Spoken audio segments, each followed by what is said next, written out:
Hello and welcome. In this presentation, I want to talk about the period after the end of Reconstruction and until the beginnings of Jim Crow, at least the formal implementation of Jim Crow in the 1890s. So I'm talking about a period roughly of around 15 years in which the conditions on the ground in the South and across America for African Americans were really unclear, uneven, unpredictable, not set in stone, and ultimately a transition period, really, between what we saw in Reconstruction, that is, the empowerment, the spreading of democracy by African Americans, to a period once we get to Jim Crow in which we'll see the reverse, right? A period of deep retreat, retrenchment, a period where African Americans on the whole will be on the defensive.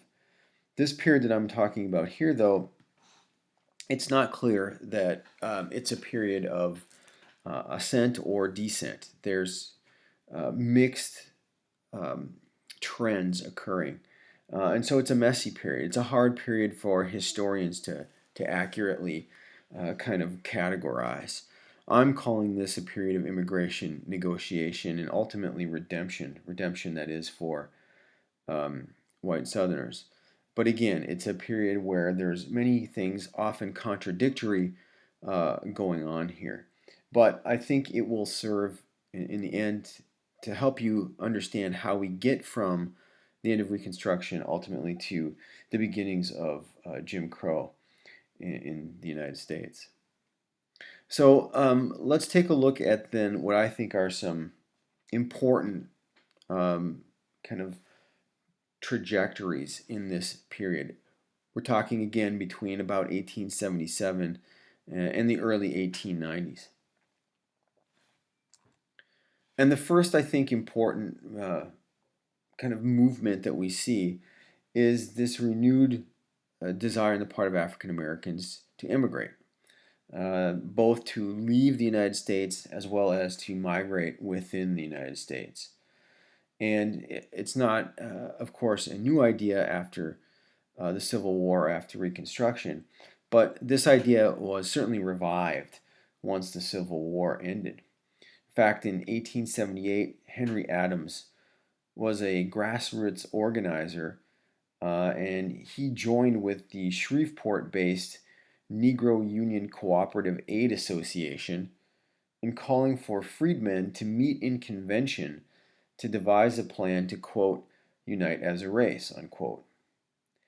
They wanted freedom to choose delegates to send to convention, essentially one delegate for each exclusively black organization. So, in other words, what Adams is calling for here is he's calling for all black organizations around the United States to meet in kind of a national convention, and hopefully to come up with ideas on how they should proceed and work together. So they're not working on 150 different directions, but one unified direction.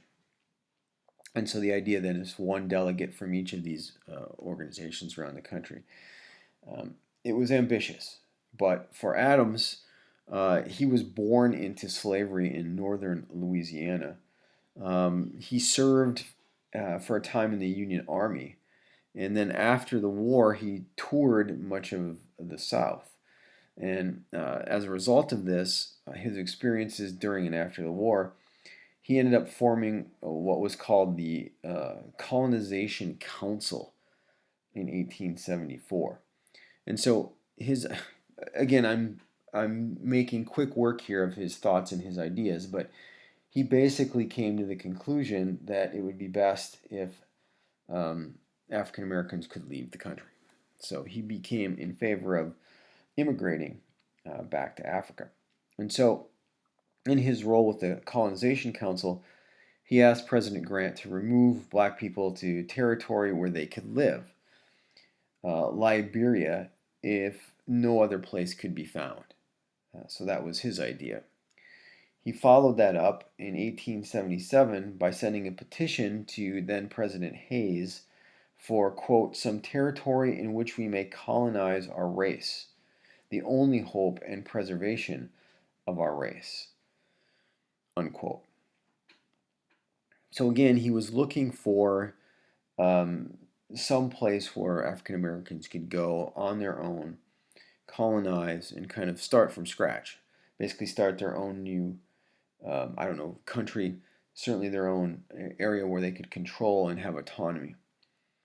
Um, those were his ideas, and that's what he brought to the table then in 1878 when he called for this, this big national convention. About 5,000 people ended up attending the meeting, representing around 60 to 70,000 people, at least according to Adams. And uh, obviously, the people that attended already had immigrationist leanings. That's why they attended. They knew what Adams was.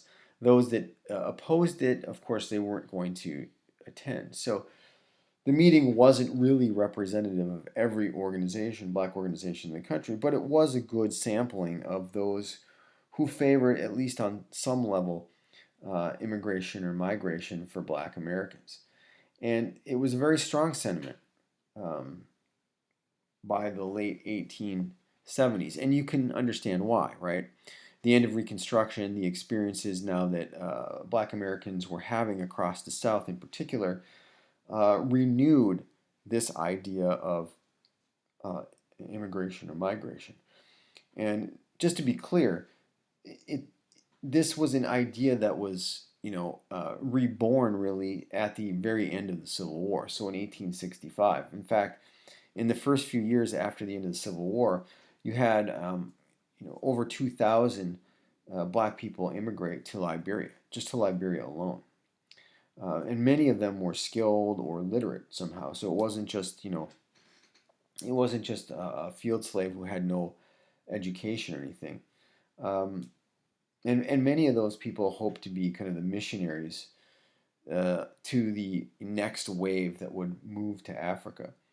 Um, and so, uh, for many rural African Americans, immigration was one strategy designed to create or reconstitute freed communities on a stable foundation, right? But so the point here is that initially there was a little bit of momentum for people to leave, to immigrate, right? But Reconstruction kind of dulled the enthusiasm for immigration because it seemed like things were going to change on the ground where they were. So why would we need to leave? So after 1868, less than 1,000 people left for Liberia over the next about 4 years or so. Okay, so very, very few comparatively speaking. But again, once Reconstruction kind of starts winding down, people can see that there's white Southerners coming back to power. By the mid 1870s, then interest in immigration ramps up again. Okay, and we can see that the greatest immigration sentiment was found in traditionally cotton growing areas. And there's a reason for that. Generally speaking, those areas had large African American populations that had experienced political mobilizations and significant political gains during Reconstruction. So these were the areas where you saw the biggest transformation, right? Where people, again, were given power and a degree of independence, political power and a degree of even economic independence, where their lives changed significantly. But then these are also the areas that had all that stripped away. They also experienced a great deal of violence. And so you see a great falling back in terms of their political, economic, and social conditions. These are the areas that were the ripest then for people to want to leave. In other words, in places that had made the greatest gains but then had the most severe losses. So, East Central North Carolina, the Piedmont of South Carolina, Southwest Georgia, Northern Florida, East Central Mississippi and Texas, North Louisiana, the Delta of Mississippi, Arkansas, Tennessee, places like these. Okay, but you don't need to remember all those areas. I'm just saying those are some examples. But again, wherever you saw the greatest gains by African Americans during Reconstruction and then the greatest losses from those gains, that's where you tended to see the sentiment come out the strongest. And although there was an element of Pan Africanism in the desire to immigrate, about there should be all Africans for Africa and this kind of African large identity. It was there. I mean, there was certainly that thread there, but I would say it was more so about having the opportunity to create communities in which families could find and farm land independently according to their own rules, uh, and having their own institutions where they had room to develop, where they could live without fear, and then they could reproduce these conditions generationally. Like those were the key things I think that people were looking for, rather than some more abstract or grandiose idea of Pan Africanism. And again, I'm not suggesting it wasn't there at all, but more than not, people were thinking in terms of, hey, I just want to have land, live independently, safely, all those things. That was the big push or the big desire for this immigration. Now, where do you suppose people would turn when they were thinking about places to move to? Well, the two places that became most popular among African Americans in this period were Liberia, of course, because that had been the long-standing spot of immigration since the at least the 18 teens, but also Kansas. Now, Kansas does make some sense if you think about it because of its militant anti-slavery heritage, right? I mean, Kansas had been that site of really the first battles of the Civil War. Bloody Kansas had been an abolitionist territory. And so it did have that going for it. It did have that kind of name recognition and that association with being, a kind of free soil territory.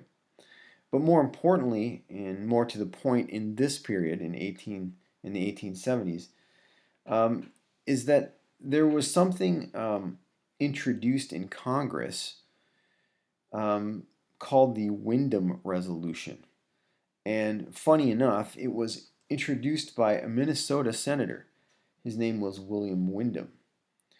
Um, and the resolution that Wyndham introduced says, at least in part, as follows, and I quote: partial migration of colored persons from those states and congressional districts where they are not allowed to freely and peacefully exercise and enjoy their constitutional rights as American citizens into such states as may desire to receive them and will protect them in said rights, or into such territory or territories of the U.S. and may be provided for their use and occupation. Unquote. So, what does all that mean? Well, what Wyndham is saying is he's suggesting that African Americans should be allowed and perhaps should be encouraged um, to leave places where they can't get their constitutional rights and to move to places where they can, and those will be recognized. Okay, it was a broad based resolution. It was Wyndham was generally in favor of the rights of African Americans and was at least trying to be sensitive to their condition or plight. But what the resolution really did is it was interpreted by African Americans on the ground as an invitation to go to Kansas.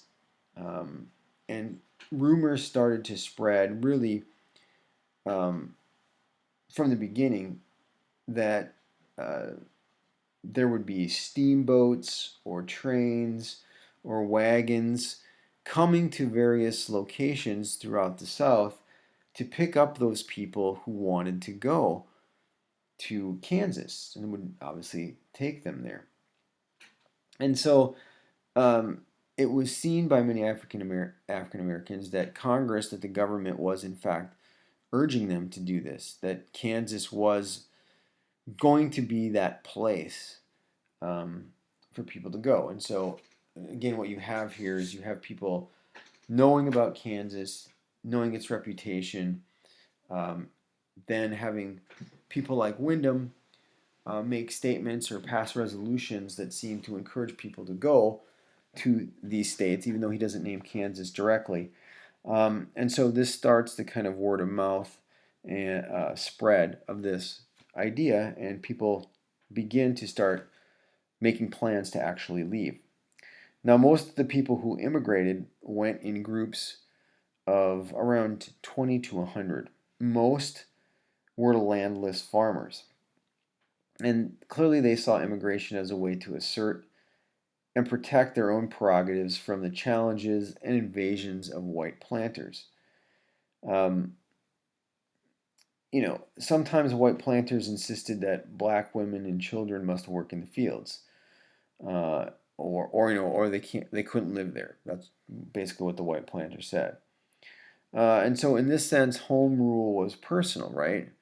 They didn't want to knuckle under. They didn't want to sign basically contracts that would give up their political rights, or they didn't want to adhere to these kinds of rules. They didn't want to live the same type of lives they had under slavery, obviously. And so it seemed that Kansas then offered them an opportunity for something brand new. About 20 to 25,000 African Americans then immigrated to Kansas in the 1870s and 1880s. In fact, there was about 4,000 alone in 1879. There was about another 1,500 who went from North Carolina to Indiana, but most were funneled to Kansas. And when they got to Kansas, most of the people were kind of pushed to the Kansas uplands, which was considered to be the kind of worst land in the state. Um, there were about 20,000 acres of land in Kansas that was purchased by African Americans, obviously to farm, but most failed in farming after only about a year. And again, because they were on usually poor land and they didn't have enough resources really to get things going. They didn't know the kind of environment that they were walking into. The Kansas Freedmen's Aid Society was established to try and provide some kind of financial support to these people, but it was very limited. Its funds were limited, its reach was limited. And city and state officials in Kansas did not want to help. They thought that would encourage more immigrants, and they didn't want to do that. And so many people that moved to Kansas ended up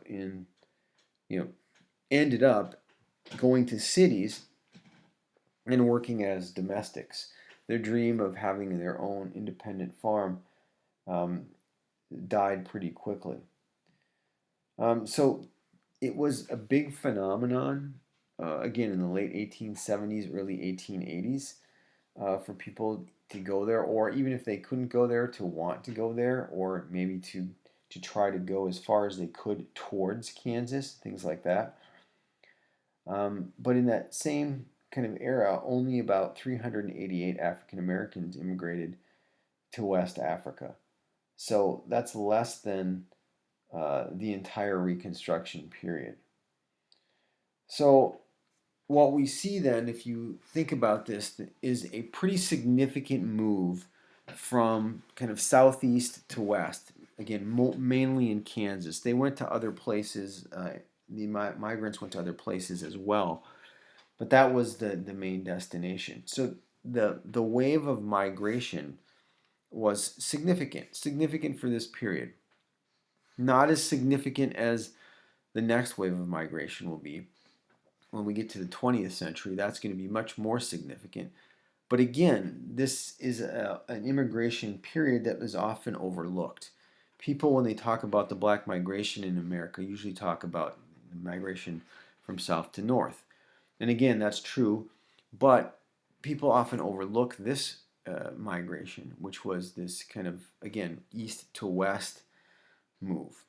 And I dare say that many more people would have gone west. They would have left um, parts of the Southeast, the old Confederate states. But, there were so many obstacles to people leaving, many, many obstacles. Um, so, what were some of those obstacles? Well, first of all, um, before I talk about the obstacles, just to finish off in the slide here, um, you can see here that uh, you have exodusters traveling into Kansas um, and into Oklahoma as well. And you can see the number of all black towns that sprang up in the late 19th century as a result of this migration. You can see Kansas here and also in Oklahoma. You can also see the black population of Kansas and how it really increases in just the span of 20 years. That's a significant move for the 19th century in that short a time span. So, the wave was, again, not as significant as we'll find in the 20th century, but still, it was a pretty significant uh, migratory move by African Americans. So it's important to remember how that also will start to transform parts of not only the Plain States but the Western United States as well. But as far as the obstacles are concerned, and why we don't see even more people moving, one of the obstacles was, of course, um, white disinformation. Let's say many white newspapers, observers, authorities spread the rumor and the lie that if you left, if you moved, that you would end up being taken to Cuba and sold in Cuba or in the Caribbean. That, in other words, that this whole idea of Kansas was really a trick by slavers to get black people to come there, where they would then be essentially rounded up and shipped out of the United States to other places where slavery was still legal. Um, so, that type of lie, disinformation, fear was certainly one thing that would help slow or at least put doubt into people's minds about whether or not to go. Um, Also, you had steamboat companies threatened with boycotts. If you're going to go to Kansas or if you're going to go anywhere out west, you have to cross the Mississippi River. So at some point, you're going to have to take a steamboat across the river. Well, uh, what happened is white passengers um, were threatening the steamboat companies that they would boycott them if they continued to pick up black passengers and transport them west. Now, I think a lot of that's coming from the planter class in the South, who obviously want to keep their black labor supply there. But regardless of where that pressure directly was coming from, there's no question that steamboat companies were getting pressure not to transport black passengers. So obviously, if you can't get across the Mississippi, you can't make it to Kansas. So that was another kind of obstacle.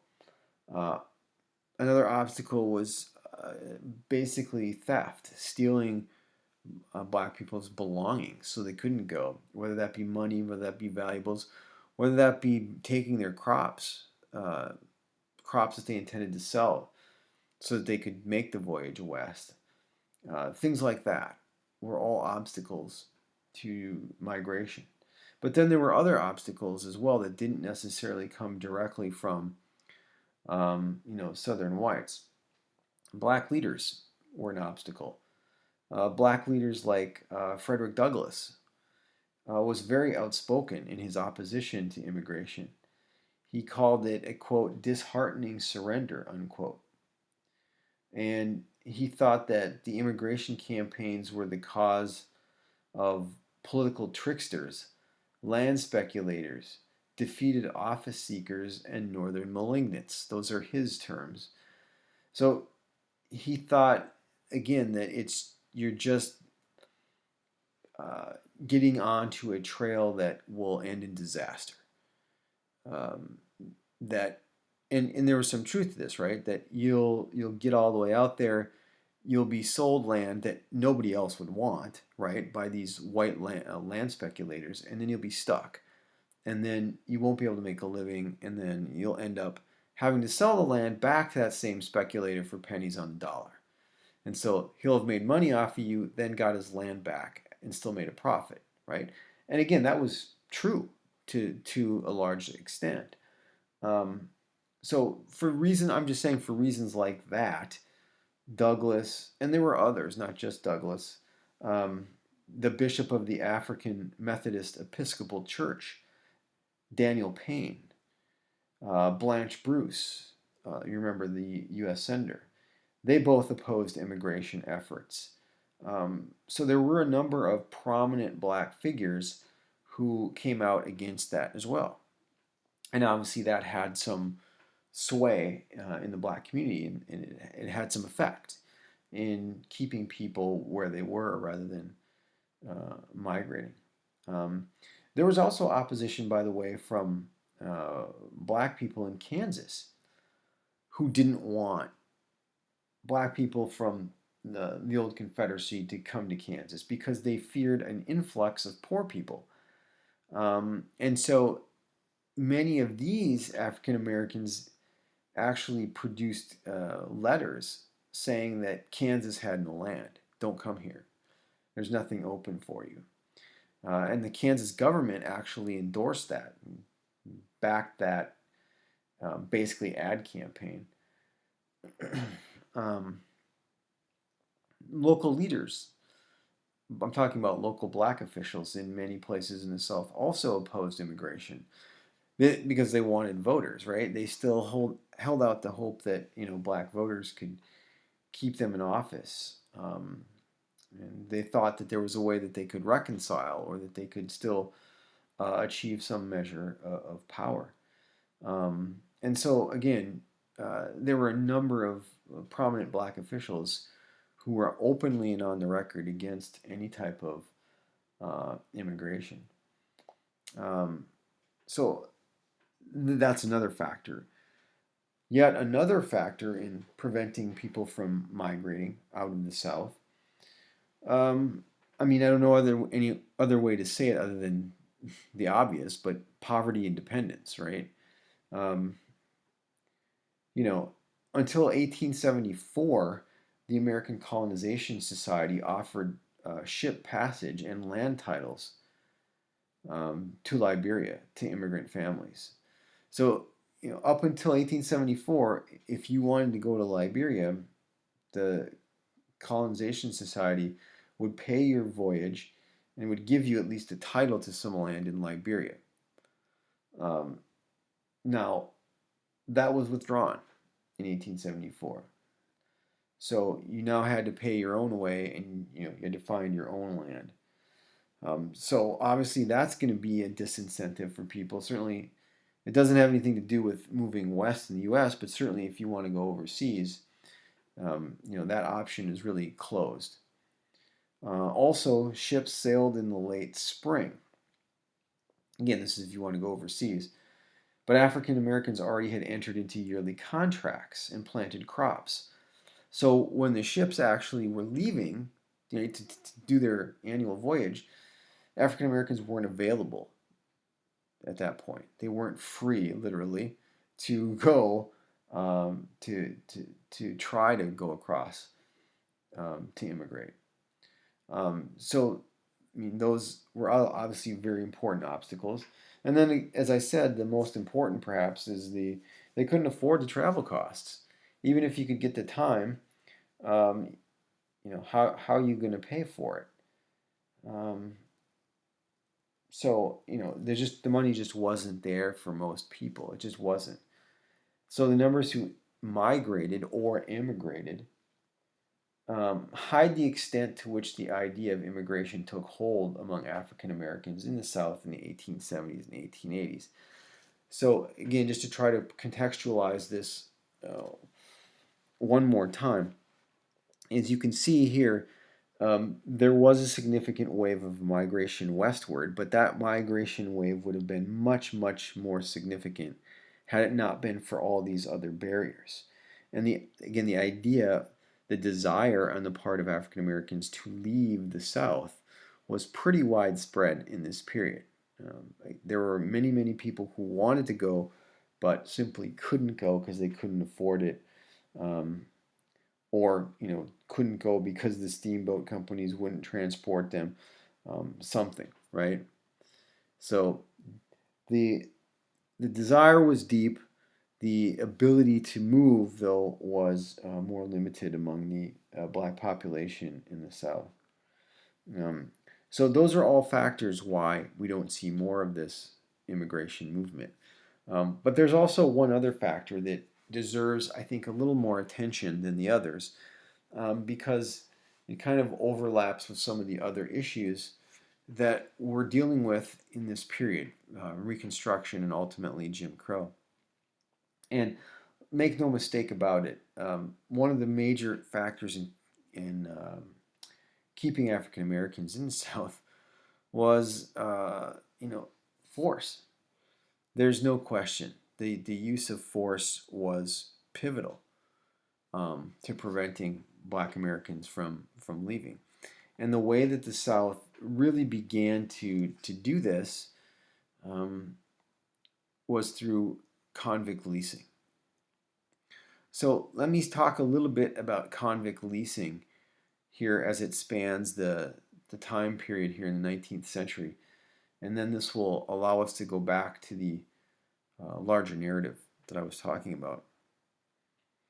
So when we talk about convict leasing, um, what we're really talking about is that you have white officials in the criminal justice system colluding with private planter slash business interests to entrap, convict, and then lease black people as prisoner or prisoner laborers. That's really what the convict leasing system is, if you want to put it in a nutshell. Now, how does this happen? Well, remember that the 14th Amendment did not prevent involuntary servitude as punishment for crimes, right?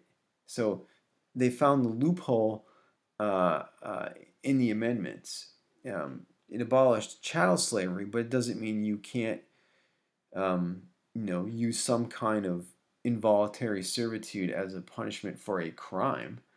That was still legal. And so the planters will use this loophole to continue to exploit cheap labor.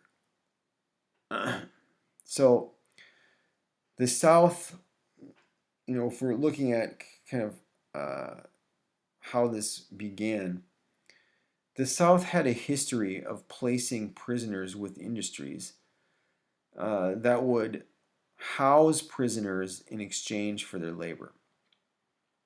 Okay, so the state charged companies fees.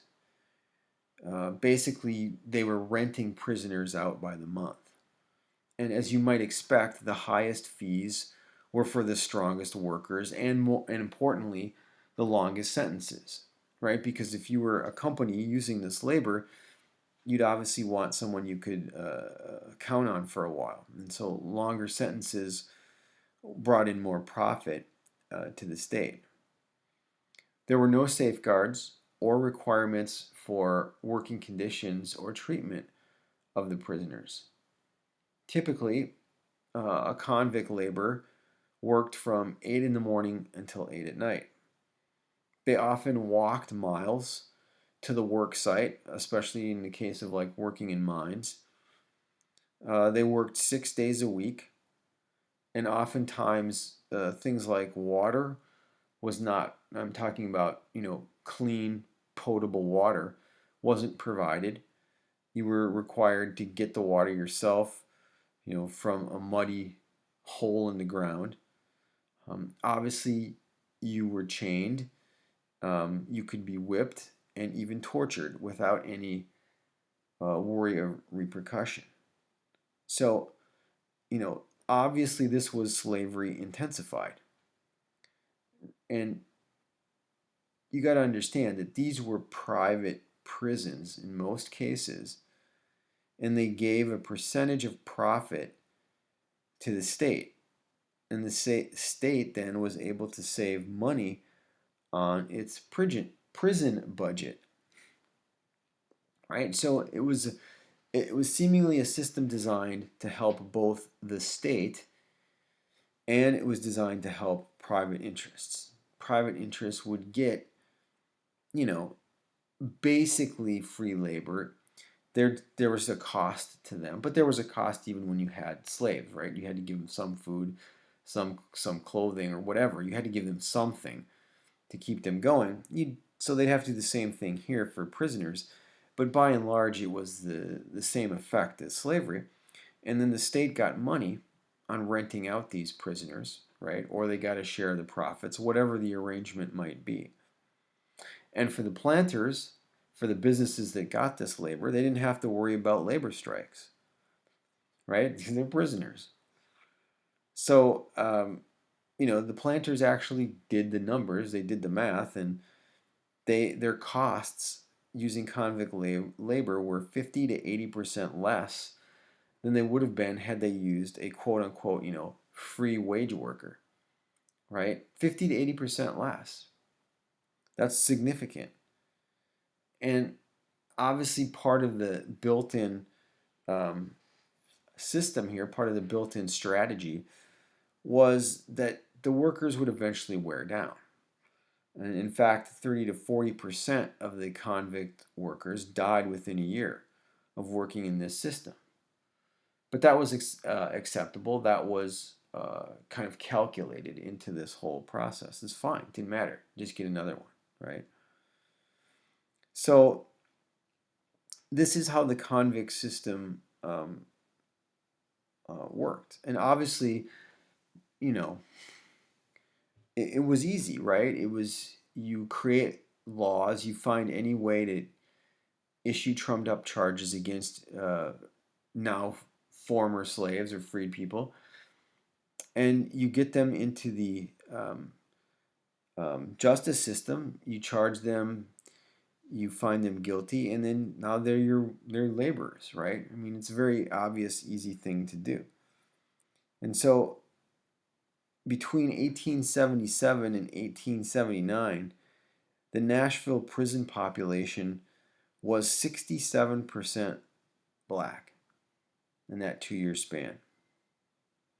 Um, and so basically overnight, again, we're talking about in the span of just a handful of years, you see the number of black people in prison in the South skyrocket, right? And this is all part of this same system. And consequently, then, these convict workers, these new slave laborers, are then put to work doing all sorts of projects. But one of the biggest things that they were put to work doing in this period, anyway, was building railroads. You can see this in both of these examples here. In 1868, convicts built the Georgia and Alabama Railroad. And, um, it was incredibly lucrative for the state and for private interests to build it using this type of labor. Um, and so other states started to pick up on this, right? It spread across the South.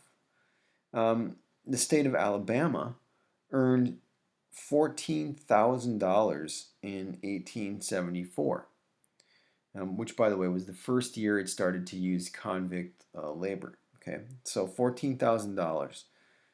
By 1890, so just about 16 years later, it was $164,000. That's how much Alabama earned in 1890, which today is probably over $2.5 million in our money today.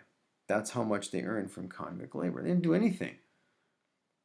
I mean, they have no expense, right? I guess you could say there's an expense processing through the system, but I mean, the amount of money that they're making is incredible. In fact, and this again is from Alabama's own records. Alabama convicts paid for 73% of the Alabama state budget by 1898. 73%. So that's where the money's coming from. Again, black people are working for nothing, and they're putting that labor into building the Alabama economy, to putting it into paying things like, oh, I don't know, the police, right? Who, of course, are going to be all white. And, hundreds of convict workers are also working in the mines and in the factories in places like Birmingham. And it was during this period, too, during this heyday of convict labor, that many white industrialists, like John Milner, for example, envisioned industrialization in the South using all black labor, right? So the idea was, hey, if we can do this building railroads or mining, why can't we do this to completely industrialize the South? We can rival the North. And basically, we could do it using this slave/convict labor. And so there were these big, grandiose plans, and so convict labor kept getting scaled upward, meaning there were more convicts doing more and more projects. Convicts in Florida produced turpentine. Convicts in Georgia made bricks. I mean, you name it. You go right down the line, whatever kind of major industry you want. Convicts built and repaired rail lines in Texas and Louisiana as well. They were building rail lines all across the South. And so by the time we get to nearly the turn of the century, you're looking at the black prison population was about 80% nationally. 80% of the prison population in the U.S. was black. So I mean, it's not in dispute. It's not hard to understand what was happening here, right? Black people were being pushed into this convict labor system. And again, revenues from the convict system was, this again is from their own numbers, state numbers, 400% more than it was for the cost of prison operations. 400% more. So it was big business. Right? You open up a prison, you're going to make 400% profit. And you don't have to do anything. All you do is rent out these convicts. And then business gets basically free labor and they make all kinds of money. Right? It was huge, huge business all across the board, again, for the states and for private interests. And so naturally, whenever you have this kind of, money, this kind of profit, you're going to attract more and more people into the industry or into the enterprise. And so the first state to really privatize its prisons was Louisiana. It did so in the 1880s. So in other words, not just the state that's doing this, but now you have private companies doing this. 15,000 convicts worked in southern industries as early as 1886. 19,000 convicts by 1900. And again, we're talking about all across the South now. 90% of workers in southern industries were black by 1890. 90%. And how many of those were convict laborers? Nearly all of them. And 1/3 of those workers were younger than 16 years old. So, I mean, again, it was massive. It was massive. It was a massive incarceration of black Americans all across the South that brought in, just enormous profits across the board. So here's your continuation of slavery, right? And I think there's one other thing to remember about this that's important for the longer term is that because you had this massive incarceration of black Americans, what it did is it helped to cement criminality and race in people's minds, especially white people's minds, right? Because criminality started to be seen as an inherent trait in black people. Okay? Um, and this is why. Because, well, think about how people react to these things. Oh, look at all these people that are in prison. Look at all these criminals. Oh, they're all black. So therefore, they must naturally be criminal, right? It's not a hard leap for people to do that. They take this apparent reality that they see and they jump to this conclusion. And I think that thought will linger throughout the generations as we move through the 20th century. But again, I mean, think about the fact that the story or the narrative that white people told about black people before the Civil War, and I'm talking about in the South especially, the narrative was something like this: that their black slaves were loyal, trustworthy, obedient. Right? That's what white Southerners said. Right? Because they were happy, they were contented, they were trustworthy and obedient. All that. That's what they said publicly. Now, by the 1870s and 1880s, when there is no slavery, now suddenly black people are naturally criminals, right? So the narrative, the kind of way that people are viewed changes based on the kind of social dynamics on the ground, right? But it's a stark reversal in just a few short years of how black Americans are presented by white, Southerners. So convict leasing then is incredibly lucrative and incredibly pervasive across the South throughout this period. Another form of this is debt peonage. So I've kind of talked a little bit about this, but let me say a little bit more about debt peonage. It officially was outlawed after the Civil War in 1867, but that didn't mean it did not continue. Um, so, what happens in debt peonage is it's basically what I said about Kropotkin system. Black people are arrested, and then when they can't pay their court fees, they're forced to work on white farms to pay off their debt. So similar to the Black Codes, right? And from 1865. And so, but this was outlawed during Reconstruction. It's one of the things that the Reconstruction government did is they outlawed this. However, it continued, and the federal government actually investigated charges of debt peonage in 1903 in Alabama, Georgia, Florida, so basically many states across the South. Um, um, well, there was a big scandal around it because uh, the governors wanted to close the investigation so they could impose light penalties on the ringleaders of these debt peonage schemes because they knew it was widespread. But basically, it didn't matter because there was no statute to enact penalties against those who held slaves. So, what I'm saying is that debt peonage was against the law, but if you broke the law and you were found guilty of debt peonage, there was no penalty on the book.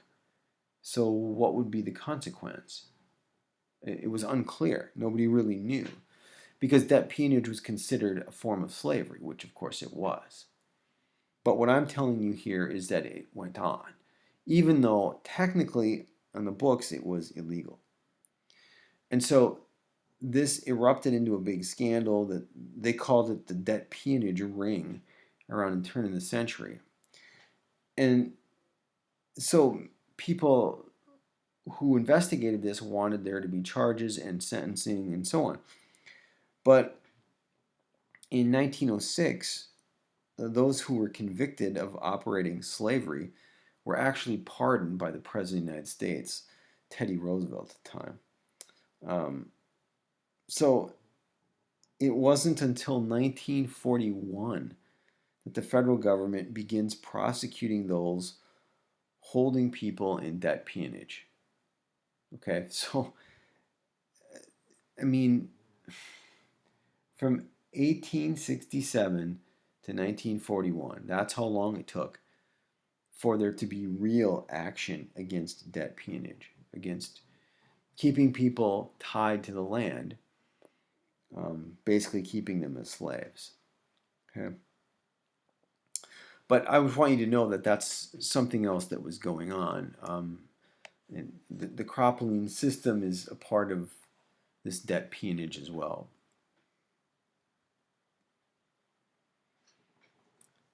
And of course, you had the famous chain gangs.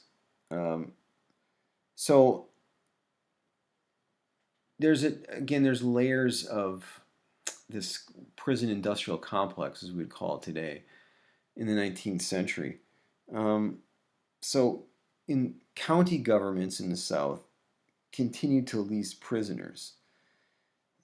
However, states, so if you were on a state-run prison, states would use prisoners on state-run enterprises.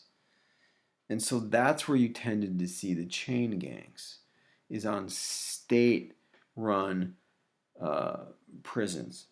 These chain gangs were created to build things like the road networks in the South. I'm not talking about the railroads, I'm talking about roadways, right? And so that's why they tended to be more public, more visible, because they were literally out digging and creating roads. And so, again, you had like local cities that were operating convicts. You had counties. You had states. You had private prisons. You had all these different entities then that were engaged in this, again, because it was so lucrative. And I think you had somewhere in the neighborhood of just under 5 million black people in some form of convict system in the South by 1930. And this is amazing. So 5 million black people in the convict leasing system in 1930. During World War II, about 2.5 million black people served in the war. So double that number in convict leasing in the United States. It was rampant throughout the country by the time we get to the early 20th century. So why did convict labor system decline? If it was so profitable and so widespread, what happened to it? Well, in short, what happened to it is laborers opposed it. I'm talking, of course, mainly about white workers opposed it. The kind of important turning point came in 1891 and something called the Coal Creek War. Basically, the Tennessee Coal Mining Company locked out workers because the workers were demanding better pay, improved conditions. And so what the company did is they kept the white workers out and they brought black convict laborers in. And so the white workers began to literally attack the company and the workers, the black workers who were there. But in this instance, what the white workers did is they freed the convicts and escorted them out of town. Okay. So because of this Coal Creek War, and there were other episodes similar to this, but this was probably the most famous or most significant episode.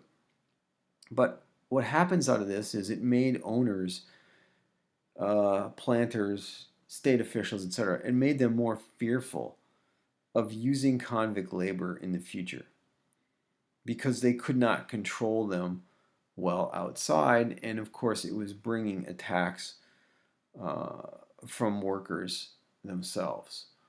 And so it played a big role, really, in changing the entire convict labor system. Now, I'm not saying it dies out, it doesn't go away by 1900, obviously, but it does come under significant pressure and it does start to decline. There's definitely more reluctance to use convict labor, especially outside of the prisons themselves because of this. Um, so that's one, I think, important factor. And uh, you know, I think it's important to remember too when we talk about this. We see a decline in convict leasing as we see an increase in the power of the labor movement in the United States. That's not a coincidence, right? I mean, it's labor that takes the lead in fighting against convict labor because they're competing obviously for jobs, they're undercutting their wages, all of these things. They're economic competitors. And so it's labor, and I'm not saying again that the individual laborers necessarily cared about the black men or the black people who were involved, but regardless of their intention, the fact is that the stronger labor movement meant um, convict leasing was limited at the very least, if not outright declined and eventually eliminated. And so I don't think it's a surprise either that we start to see the rise or the re-rise of the prison industrial complex, especially among black people, when? Oh, in the last part of the 20th century. Why? Oh, that's right, because the labor movement has been basically gutted and destroyed. So we have a weak labor movement, and we see the rise of that.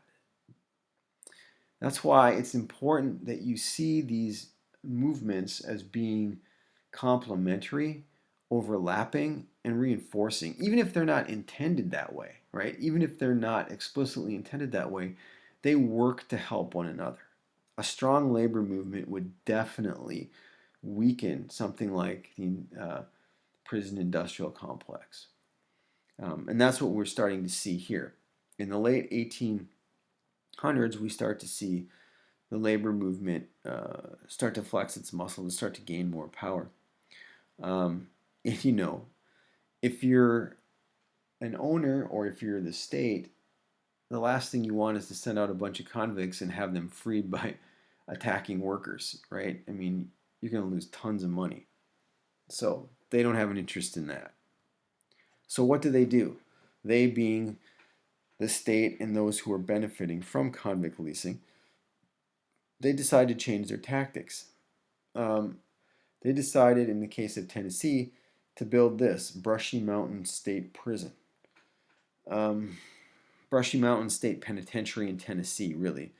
It was built in 1896 as a direct result of the Coal Creek War, and they built it right on top of a coal mine so that basically they could use the prisoners inside the prison be working right in the mine.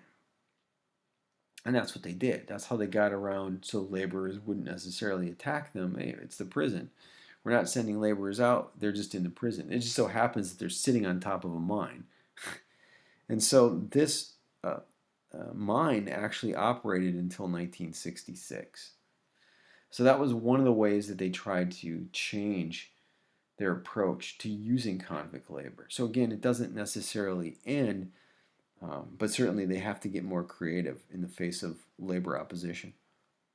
One other thing about why uh, this system ends. First of all, there's a new wave of immigrants into the United States at the turn of the 20th century as well. And these new immigrants brought with them a desire to work for low costs, meaning that you now had an increased labor supply who was willing to work for cheap. Um, and to many white Americans of the turn of the century, they believed that immigrants were easier to motivate than convicts. That convicts you had to push, you had to force. But these new immigrants, you didn't have to push them, they just were kind of self-motivated. And so people started to shift their thinking here. Do we really want labor to attack us? No. Well, we've got more immigrants coming in. We don't have to push them as much. Why don't we turn to them instead? It was that kind of thinking, right? If you follow that kind of logic. And then finally, I think the last piece of this as to why convict labor ends. In 1921, there was a man named Martin Tabert. You see him pictured here. He was actually from North Dakota. Well, he was charged with riding on a train without a ticket. He was fined $25 by the state of Florida. His parents actually ended up paying his fine, and they paid for his ticket to return home. However, the money disappeared. Meanwhile, so because Tabert couldn't pay the fine, he was put in prison. And when he was in prison, he was whipped. He was whipped to death as a convict laborer. And his death became a national story, enraging much of the American white public. So much so that an investigation was called. And a black woman was scheduled to testify about the brutality of the prison camp where Tabert and 6 other prisoners had died in the past year. But before she could testify, she was shot and killed along with her 20-year-old daughter by who? The prison warden. Because of course, she was going to reveal just how bad things were. And of course, she was going to call out the warden himself. So these series then of killings finally outraged the public enough that Florida responded by outlawing convict labor system in 1923. And this started a wave of other states outlawing the convict system altogether. Alabama was the last to end it in 1928. But the leasing system was officially over. But the use of convict labor, the use of prison labor, that is, would continue beyond that. So that is kind of the convict leasing story in a nutshell. And again, to bring it back to the overall narrative that I'm discussing here, is that we have to understand why we don't see more migration of Black Americans from the South in the period after the Civil War or after Reconstruction. One of the big reasons is because of the convict leasing system. You have so many people who are arrested.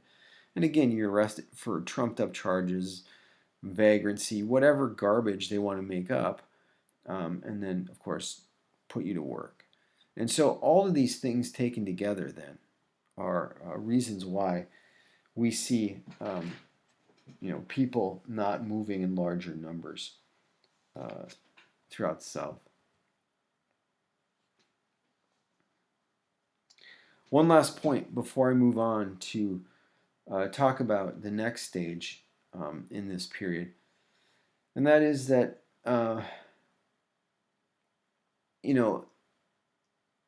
there was a double-edged sword to migration. On the one hand, the threat of migration brought violence. It brought arrest from the government and from the planter class. But on the other hand, it also acted like a labor strike, and it forced many Southern whites to temper their opposition, at least locally. Meaning that, if I'm a white landowner and I want you to work for me, and I'm worried you might just get up and go, I mean, yeah, I might use violence, and again, we've seen plenty of examples of that, but I might also try to tempt you to stay, right? It's the old carrot and the stick approach. And so we do see some Southern whites attempt to reduce the rents of African Americans, maybe clear debts, provide multi year leases. They might even offer support for black schools. They might offer better labor contracts. Um, some some white landowners actually built their black tenants new homes. They built them themselves. And then what they would do is like, okay, I'm going to convince you to stay here. I'm going to build you a home. And then at the end, they would name the home Kansas. So you don't have to go to Kansas. You've got Kansas right here. Okay. So, there wasn't all, it wasn't all kind of this violence and loss of power. It actually, the threat of leaving actually gave space for many African Americans to bargain for better positions, to negotiate for better living conditions and wages. And so, what we find then is that African American laborers also win victories in the South in this period as well. Um, if you look at places like Georgetown and Savannah, South Carolina, they had been points of departure for Liberian immigration ever since the 1820s. And then after the Civil War, Charleston, South Carolina, became this point of departure. And all along the coastline here, as you can see from this slide, West African influences predominated, um, more than most places in the South. And I'm talking about social organization, spirituality, material culture, dress, whether that's dialect, the Gullah dialect. Um, so all of that kind of emanated, or at least continued to um, thrive in these areas. And it's not surprising. The areas you see here highlighted, known today as the Gullah Corridor, these areas back in the 19th century had achieved a measure of control, security, and experience that gave them a greater attachment to that place. I mean, this goes back as well to the, Field Order 15. This goes back to people on these islands, asserting themselves. So they had already experienced a fair degree of independence. They had already set up, at least locally, some institutions. They didn't want to give those up. And so you don't see a lot of interest in migration coming out of these places. And in fact, many people outside of cities would have preferred um, to stay if they could, because they wanted that land, right? And so one of the things that happens then is, because so many people were leaving, so many rumors of people leaving, those people that stayed or couldn't leave or wanted to stay, however you want to look at it, they were able to leverage this into concessions, at least if not long term, at least short term concessions. And one of those concessions that they were able to win is something called the two-way or the two-day system. And in this system, it was really an exchange arrangement between the black workforce and the white plantation owner. And in this arrangement, they agreed to work basically 2 to 3.5 days a week on the white plantation. Basically that work would be task labor. So it wasn't necessarily free work. In other words, I would agree to work on your plantation for, let's say, 3 days of the week, and you would give me, I want you to do these specific tasks. Here's the list, and I'll pay you X amount of cash for doing those. Okay. In exchange, um, you can work a parcel of land for yourself. So those other days that you're not working on the white plantation, you're working on your own land for yourself. Okay. So, I mean, that was a good system. For the time, at least it wasn't bad because you're getting paid. Again, you're not getting paid much.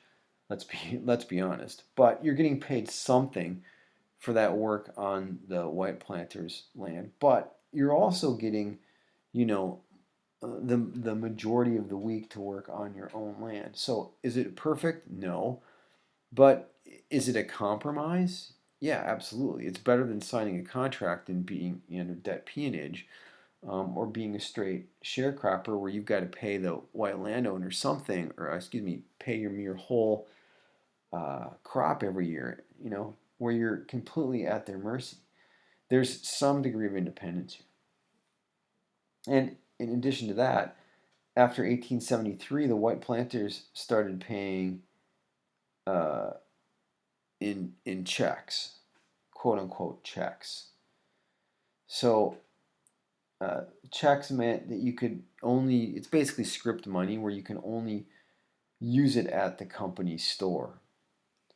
So that wasn't a good thing. So you have this two-way or 2-day system where you're splitting time, but now instead of being paid in cash, you're being paid in checks. Then in 1876, after the Democrats, by the way, took control of the state governments, the planters cut the wages by a third. So whatever they were paying you, they're now paying you in check, and now they're paying you only a third of what they used to pay you. Okay. So this is what was so. In other words, we see that the more power that the white planters took at the state level, the more that they tried to squeeze the black laborers, on the plantation level. But in this case, what's interesting is that the black laborers went out on strike. After they reduced the wages by a third, um, they went on strike and they went literally marching from plantation to plantation with horns and drums and clubs, basically making noise, singing, and urging others to join them. Uh, and this turned into, I don't know what you want to call it, a strike, a march, a protest, a boycott. It was kind of all those things wrapped into one. And so people began pressing not just to end the wage cuts, but for wage increases and an end to the check system. Well, this is a major challenge, right, to the planters and their power. The planters, for their part, sent the quote unquote Rifle Club, which was a white militia, to arrest the strikers. However, when the Rifle Club approached uh, the black marchers, they were quickly chased away. Not only were they outnumbered, but they realized that some of the members had weapons as well. So this meant that the strike went on and that the impasse continued.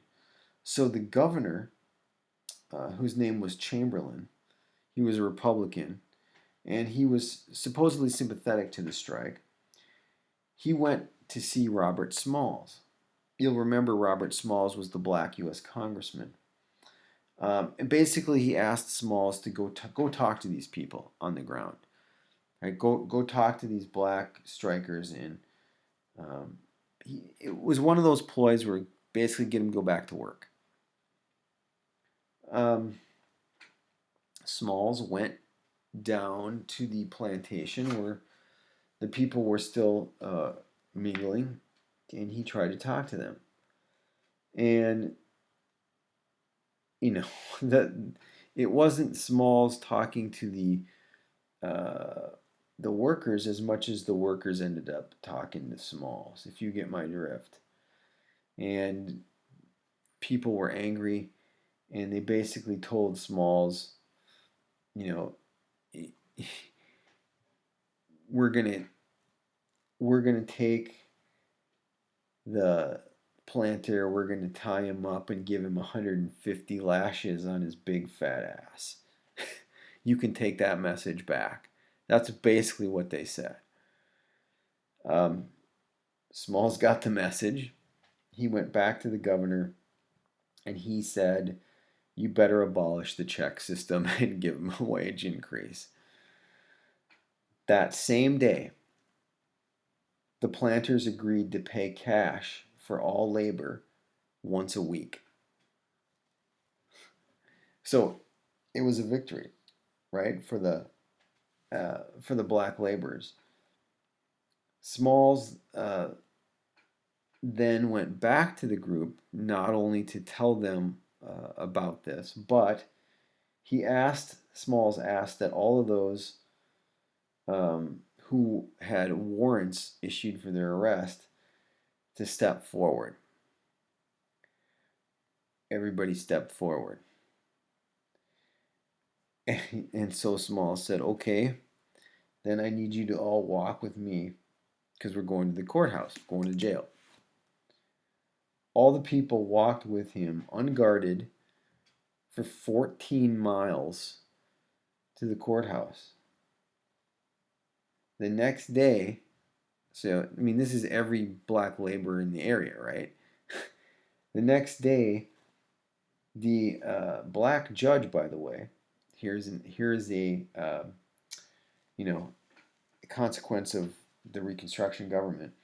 The next day, the black judge dismissed the charges against everyone, and everyone was free. So it's an example of a complete victory, right? Um, their situation was now improved. It was better than it had been before. They're getting paid every week in cash. And so this two-way or two-day system was now reestablished.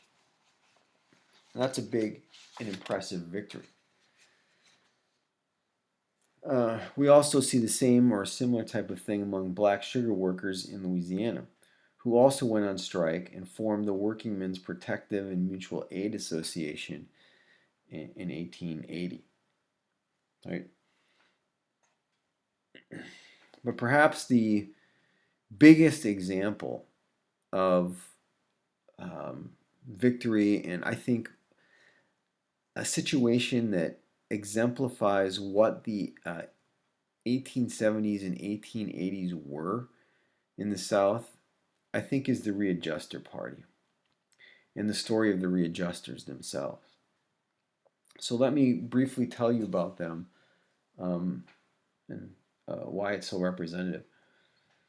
So it starts in Virginia, and the Virginia legislature had approved internal improvements and railroads to build railroads, and had basically run up the debt by basically it went from around, I don't know, $30 million to 46 million by 1870. So it had gone up significantly in the space of a handful of years. So the reason that's important is because then the issue among political leaders was whether the debt should be repaid. Should the 46 million that the state owed be repaid, or should it be adjusted down or repudiated, just written off? Okay. Since Republicans had never taken control of the state, they could not be blamed for the debt. And the Democrats in Virginia were dominated by an urban mercantile class, bankers, railroad executives and owners, all those types of people. And they favored repaying the debt to protect the fiscal honor of the state. Okay. Um, However, the so-called funders uh, raised taxes on real and personal property and cut social services. So again, these are the people who want to repay the debt. These are the banking and railroad interests. They were known as the funders. And what they did is they raised taxes on real and personal property and cut social services, most notably aid to public schools. Aid to public schools had been established by the Constitution, the state constitution, in 1868. Again, that's a radical Republican state constitution. So uh, this created opposition from old planters in the East, the eastern part of the state, who suffered higher taxes on their land, right? So they didn't like paying those higher taxes. Also, small landholders in the western part of the state and African Americans who were upset by attacks on their schools were opposed to these measures. Okay? So, again, think about what you have here. You have some planters, white planters, who don't want to pay these high, basically property taxes, and you don't want small landholders and African Americans don't want to see cuts to social services in schools. Okay? So this opposition starts to coalesce in 1879 into something called the Readjuster Party. Okay? Obviously, since they're the readjusters, they want to adjust the debt down, which is where they get their name. Well, this creates a division within the Democratic Party. Okay? Remember that the planters and the banking and railroad interests had been on the same side. This is now dividing them. And this is important because it becomes symptomatic of what was happening all across the Reconstruction South. Now that the Democrats had driven the Republicans from power, right? That's how they got the state governments back. They had driven Republicans out of power. But and they had done so, remember, through demonizing the Republican Party as the black man's party and blah blah blah. Well, they had succeeded in that, but what the problem they were facing now is they couldn't keep whites together in the same party. Increasingly disaffected whites began running for office as independents or under another party banner. Okay? But think about it. If you're this independent white office seeker, or you're trying to create another party, you can't win just with your faction of the Democrats. The only way you can win is if you have black voters. You need that coalition, right? So, in the case of the readjusters, they invited black residents to join their party. And many black voters do. They join the readjusters. But these black residents also still voted Republican. So it's very, very interesting. Right? You've got essentially ex-planters and ex-slaves now in this kind of uneasy alliance in this readjuster party. And so in the election of 1879, the readjusters stood on the verge of control of the Virginia legislature. But the balance of power was held by black Republicans, who held 11 seats in the House and 2 seats in the Senate. Again, remember, we're talking about the Virginia state government here. So, William Mahone and the readjusters cut a deal with the black Republicans. They said that they would support the following issues: abolition of whipping posts, repeal of the poll tax, provision for funding public schools, and providing a fair share of state offices to black Republicans. So these were the concessions that the Readjuster Party made to the black Republicans uh, uh, in the state house. The black Republicans agreed then to support the Readjusters. Okay. But as long as the funders, remember those banking and railroad interests, as long as they controlled the governor's chair, they couldn't get anything passed. So even though they could win the legislature, they didn't have control of the governorship, so they still couldn't get anything passed. And as long as the Republican Party refused to merge with the insurgent Readjuster Party, it was a very difficult position for many black voters. So Mahone moved to resolve this position. And what he did is he sided with the Republicans in the U.S. Senate. And he reconstituted the party platform to reflect all the resolutions passed at the Black Convention. So they found money from the federal government to pay the poll taxes.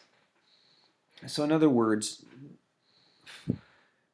so again, remember, how did the whites get back in power in these states? Well, they prevented black people from voting in large numbers, right? That doesn't mean that they all couldn't vote, but many of them couldn't. And so what the Readjuster Party is doing is they're saying, okay, if there's poll taxes, we'll pay the poll taxes so you can vote. And then they go to county and districts, and they set up what they call lieutenants and captains, basically in a military style or a political organization, to enlist black voters. What I'm saying is to make sure that black voters can vote in the election, right? And again, they go down to the very smallest local levels, right? We're gonna protect them when they go to the polls, and we're gonna bring with money to pay poll taxes if they try to pull that stunt to prevent them. Whatever we need to do, we're gonna have all our bases covered, right? So, which of course, it's political organization at its best. And in 1881, more than 90% of eligible black voters voted the Readjuster ticket in Virginia. Readjusters won all levels of state government, including, as you see here on the left, the governor. Governor Cameron was elected. 3 African Americans won races in the state Senate, and 12 won in the House. And looking at the vote totals, African American votes contributed 2/3 of the total Readjuster vote. The rest, the other third, came primarily from small white farmers in the West. Okay, so it was a coalition of free blacks and, whatever you want to call them, poor yeoman white farmers that had won the day.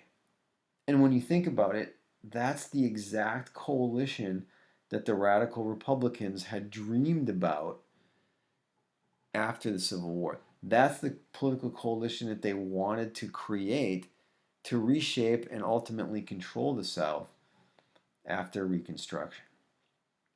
And here it was now taking shape in Virginia. So, it's we talk about the white opposition to black voting, and believe me, it was widespread and real. But there was also an important element, although it was a minority element. There were a number of whites, poor whites in the South, who did work with black people and black voters and who did see the benefits that they got during the Reconstruction government and were willing to join across racial lines to do this. Now, again, it wasn't the majority of the whites for sure, but it was a block of them. And this block, along with the black voters, had really put together this readjuster party success. And what's even more, I think, important is what they did once they had gained power. Here's a list. I'm just going to give it to you quickly, but you'll get the idea. They repudiated 1/3 of the debt and they cut the interest on the rest. Remember, that was the overarching issues. What do you do with the state debt? Well, they just said we're going to wipe away 1/3 of it and then we're going to cut the interest rate on that. Then they cut taxes on real estate.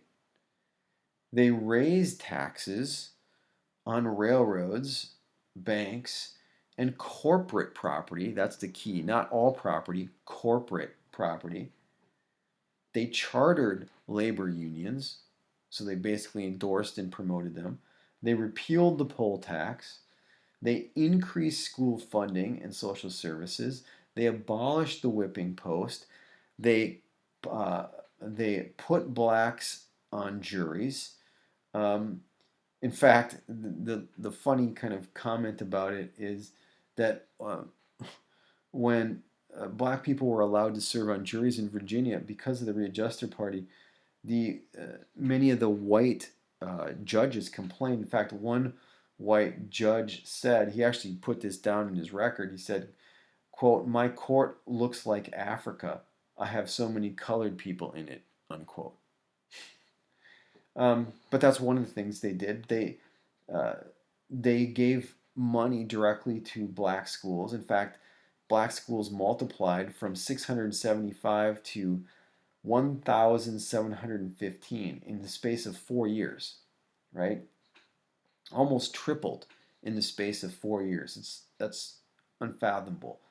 Uh, Black student enrollment went from around 35,000 statewide to over 90,000 statewide in the same time span. Pay discrepancies between races for jobs was virtually eliminated. Certainly, statewide, any state jobs or county jobs, that was eliminated. And state funds for black state colleges like Virginia State were also granted. So, and there were others, but those were some of the major provisions from the Readjuster Party. It was an incredible success. I mean, it was as good as anything you could have seen during the Reconstruction period in that 1866 to 1876 period. Um, and so it's very interesting how this emerged because you know white the white planter class may have taken back the states, and they may have been able to assert control at the federal level as well. But it didn't mean that there was a unified white power structure throughout all these states that knew exactly what they wanted to do. And that white power structure had not yet become entrenched. And there were, as I said, a significant portion of white voters, particularly poor white voters, who were still willing to work with, vote with uh, black people. And that power, if it was correctly harnessed, um, could show itself. And so, my point then is that this form of biracialism became the dominant kind of political response to the end of Reconstruction governments in the decade or two after the end of Reconstruction. Okay.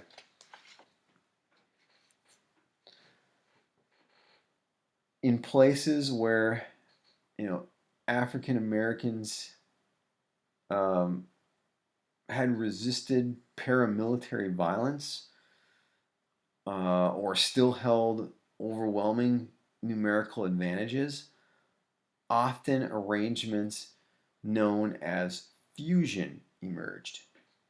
And I would say that the Readjuster Party is could be considered that, certainly close to something like that. But basically, uh, fusion was white Democrats and black Republicans, again, this is primarily, agreeing to support one ticket. And they would agree to divide the offices, the judges, the clerks, the assessors. Basically, they'd agree to divide the power and the spoils that came with winning. Okay? And and the reason African Americans agreed to this was because it was an alternative to the kind of paramilitary politics that killed its leaders, right? It was certainly better than having lost all political power and being relegated to the social margins of society, even if it meant allying with sometimes people that you wouldn't want to ally with. It still created a situation where black people could uh, get their measures passed, operate with some degree of power in space. And so this era, this brief era, 10 to 15 years, really sees the rise of this kind of fusionist politics. And um, so it's what happens is that it becomes derided, right? That this becomes the next target is fusion politics are bad, it's the devil. Um, it it's supposed to be this cartoon is supposed to be mocking this idea of fusion because what it's going to bring is Negro rule and Negro voting and all of these things, right? That would uh, undermine kind of power of white Americans. Um, but it encouraged Democrats to seek black votes. That's really what's happening. And it required them to share power and provide some level of patronage. And so that's why we don't see the end of Reconstruction immediately go into the establishment of Jim Crow. It wasn't that quick or simple. It's one thing to take control of the government and to destroy kind of the main pillars of Reconstruction. It's another thing to entrench that white power. And again, in the face of the threats of migration, the on the ground lingering power of black Americans, and divided, uh, you know, uh, white citizens, all of those things created enough space for black people to still maneuver in this period, to still gain some local advantages. And things like the Readjuster Party could actually take hold. But the problem is that over time, fusion um, tended to weaken, I would say, grassroots mobilization. It tended because if you're constantly dealing, like striking these deals between parties, then what you're doing in the long run is you're empowering kind of political bosses, right? And what difference does it make if the political boss is black or white? There's still a political boss, and there's political brokers, and they become, the ones who are making all the deals and making all the decisions. Well, that doesn't uh, work well for grassroots mobilization. It doesn't work well for, kind of rank and file democracy. And so people became good at making deals, but they didn't necessarily become good at keeping the rank and file um, energized, involved, engaged, etc. And so, increasingly the black rank and file voters start taking matters into their own hands, right? They start losing confidence and trust in even the black political leaders.